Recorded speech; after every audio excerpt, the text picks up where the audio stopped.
तुम्ही राष्ट्रवादीचे आहात, शरद पवार गटाचे, आणि तुम्ही आमच्या स्टेजवरून प्रचार करायला लागलेत आणि कमळ कमळ सांगायला लागले तर लोकांना हे न पटणार होतं. तुमच्या घरामध्ये भले 3 पक्ष तुम्ही ते करत राहा, पण अशा पद्धतीने तुम्ही ज्यावेळेला वागतात त्यावेळेला लोकांना हे चालत नाही.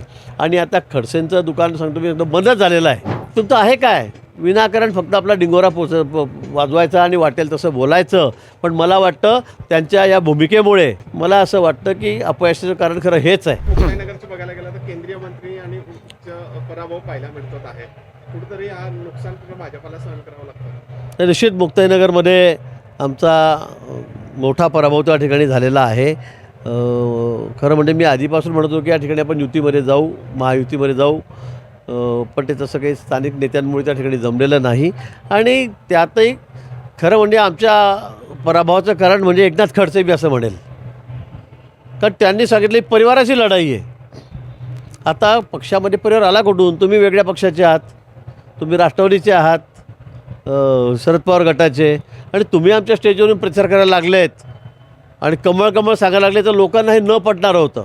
म्हणजे भुसावळला जायचं, आम्हाला शिव्या घालायच्या भाजपला, रावेरला जायचं, भाजपला शिव्या घालायच्या, मुख्यमंत्र्याबद्दल अर्वाच्य बोलायचं, पंतप्रधानांबद्दल काही बोलायचं.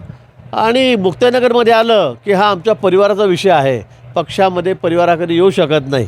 तुमच्या घरामध्ये भले 3 पक्ष तुम्ही ते करत राहा, पण अशा पद्धतीने तुम्ही ज्यावेळेला वागतात त्यावेळेला लोकांना हे चालत नाही. आणि आता खडसेंचं दुकान सांगतो मी एकदम बंदच झालेलं आहे. कुठं काय त्यांचं?